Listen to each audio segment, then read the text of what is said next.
Quick segment here. We thought we'd do a comparison type segment because we got a question on a client wanted us to compare two companies, Enghouse and Kinaxis, and asked which do we prefer. Now, while the businesses are by no means apples to apples comparisons, we can take a quick look at what the businesses do and the multiples the market is asking you to pay for the stocks at present. So let's quickly look at what they do. Kinaxis, symbol KXS on the TSX.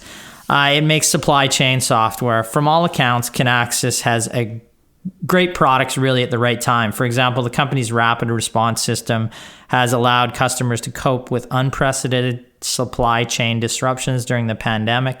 And this likely bodes well for future growth as companies around the world rethink their supply chains.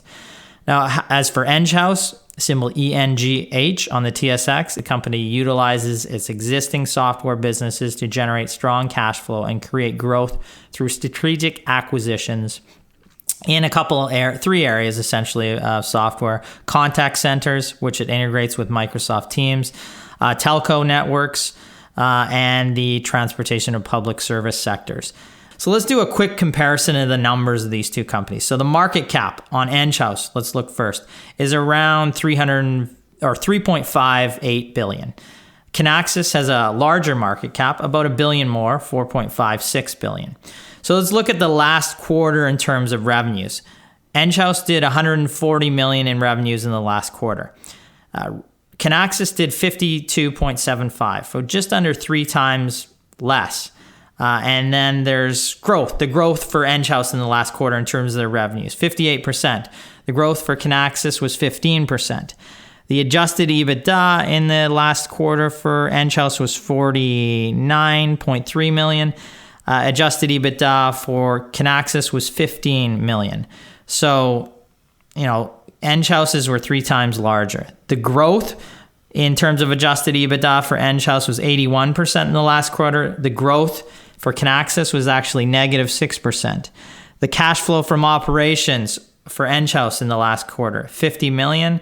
Cash flow from operations was 20 million from Kinaxis. So less than half.